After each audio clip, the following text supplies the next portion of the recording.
welcome to my vlog. Hello everyone, this is Wayne. Welcome to my vlog.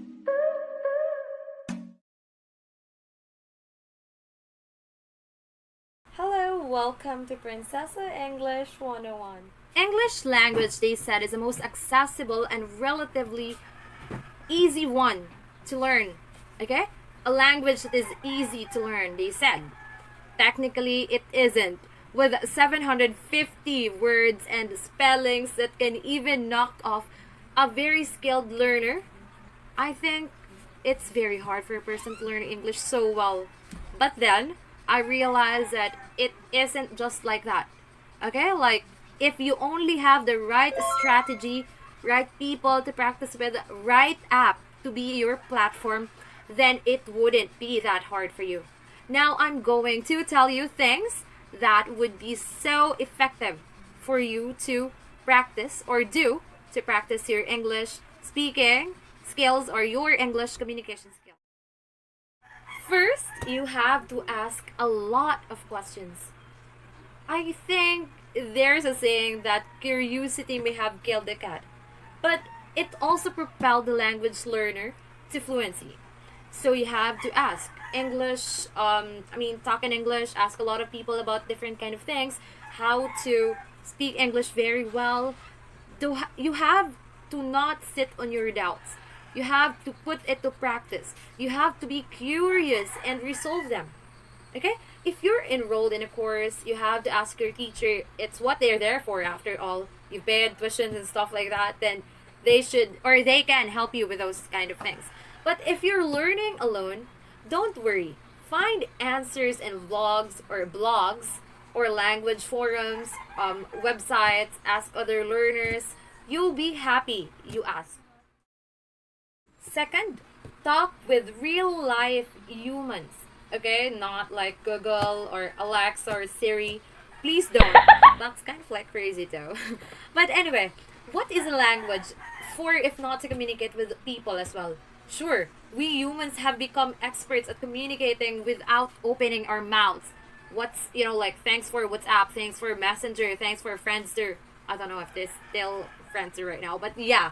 When push comes to shoves, it's true that speaking a language helps it stick into your head than only reading or writing it.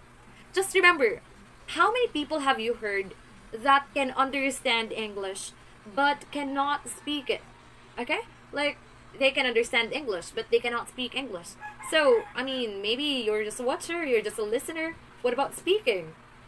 Okay? So, a lot of would-be English learners or speakers have turned talking into a huge, insurmountable banners that only serves to psych them out. We have to just talk about random things like, how are you? What do you do? And think about different things that may have happened to their day or that has happened to your day. So maybe you can check out like Google, search for topic for conversation so you will know what you will ask them. That's another way, okay? So talk with real life people. Now let's talk about the third one. Actively taking note of new vocabulary. Okay? I really suggest you to read because taking down notes means you have to read words. Newspapers, novels, books, anything that you can get your hands on to. Like, this is a classic one for good reason. Like, if you take note of a word or vocab, for the day, it actually works. It really retains into your mind. When learning, we often enjoy a new word or phrase so much that forgetting it seems so impossible. But trust us, not everything sticks the first time. To fight this, get into the habit of carrying around a funky notebook. I don't know if you have that, but I have that. So, or use like a tool like Evernote, on your phone, or WPS, Microsoft Word. Whenever you hear or read a new word or expression, write it down in context. Okay, like whenever you heard like something or someone said that, "Sup, bro?" and you were like, "Okay, what's up?" what's up? I don't know what that word means.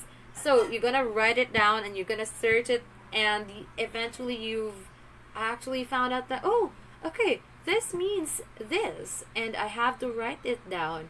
I have to put it into sentence so that the next time I hear this word, or I hear someone asking me about this, or asking me about this word, or use this word to talk to me, I can actually answer him or her in a right manner. You just have to take down notes, and then, like, eventually, if you will forget it, I don't know what will happen. But eventually, if you forget a word without taking it down, then you would have, like, thought that, hey, I heard I heard this word, but I forgot to take it down, or I forgot to write it down or jot it down, and now I don't know what's the meaning of that word, and you were left dumbfounded. What? The fourth tip or way so that you can be very good at English is you have to get your goals ready. Okay? Like, write down your goals. What's your primary goal? What's your secondary goal? What's your plan A? What's your plan B? A lot of those things will really help you a lot to think of what you would eventually plan after learning that language, or that will eventually help you be more motivated. Like, like, if you want to be an exchange student, abroad, yeah, it would be so nice. Then you have to focus with your vocabulary related to your studies. You have to, like, attend an overseas conference. Maybe you have to brush up on conversation starters to use with the other participants or clients, perhaps. You're planning to go on a trip, or like a vacation in a different country, in an English speaking country, maybe Europe, or I don't know, is Europe speaking country? Yeah, I guess it should be like Canada or some kind of Western countries. You have to practice what you can use to communicate with other people there, because it would be awkward if you go to Canada or US and then you're just, like, alone. You don't even communicate with other people, or just have a little chit chat with those people. I don't know, like, if you're going to a travel, you have to really practice your tourism vocabulary. It will be your guide. If you simply launch into learning English, hoping to magically learn anything and everything at once, you're likely to end up confused and burned out. And if you're burned out, well, eventually you'll get tired. And if you're tired, there are possibility that you'll eventually give up. Okay, like, that is a big no-no. Which brings us to my fifth way or tip to practice your English speaking or your communication skills. Do not kick yourself while you're down. Okay, that's figuratively speaking, not literally, okay? Do not kick yourself while you're down. It means that if you're feeling down, if you're feeling like you want to give up, just remember all the goals, motivate yourself more, find motivations, watch motivated videos, yeah, to go on. When you start to feel like you're not making ground, which happens to all learners at some point, don't say, I don't speak English, or I don't know how to speak English, or I'll never get to know how to speak English very well. In fact, you have to ban those phrases from your vocabulary. Like, it's very hard to be surrounded by people who's speaking in your native language, especially like myself. I'm from Philippines, so I'm surrounded with people who speak Cebuano, Filipino. And how do I practice my English speaking skills? I use an app called Speak Native app. So I'm going to talk about that later. Now we'll just talk about how to uplift yourself.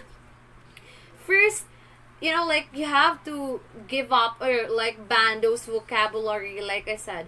you have to blur your, I mean, like if you are going to if you're going to plan to visit another country, or to be very good at English, to be like a professor or an instructor, ban those words, okay? They only will blur your understanding of the progress you're making right now. And it's like convincing you that your dreams of speaking English will, like, are impossible.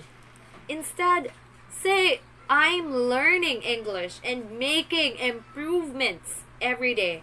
Even it's just a little. At least it's improvements. Like, practice makes progress. So, it's not always easy, but it's worth it. I'm so much better than I was 6 months ago. Or I'm so much better than I was last week. Okay, and other phrases to remind yourself of the bigger picture. Okay, now I'm done talking about those things, and I hope it will, like, put into your mind, or it will retain into your mind. And I just want to recommend you a free app called Speak Native. Speak Native is a really nice app. I've been using that app for a whole year now. Okay, so the first time I've used that app, I wasn't really that good, and I think I'm not really that good as well right now. But like, I've gotten used of thinking that I have a lot of like, I have a lot of rooms for improvement still. Like, I can still improve. That's why I'm making these vlogs to check that, like, if I improve, if I've made a lot of mistakes, if, or what are the things that I have to change while learning or while practicing, so that I'll be better the next day or the next week, that I will make another vlog. Okay? It's usually that thing. And Speak Native helps us a lot to, like, speak about different topics, random topics, with a lot of people from different countries. I will leave the link on the description below. Just click on that one. You can download it on Google Play Store or App Store, anywhere with, those two. So anyway, there are a lot of really good people in there. They're also practicing, professionals, non-professionals, the students.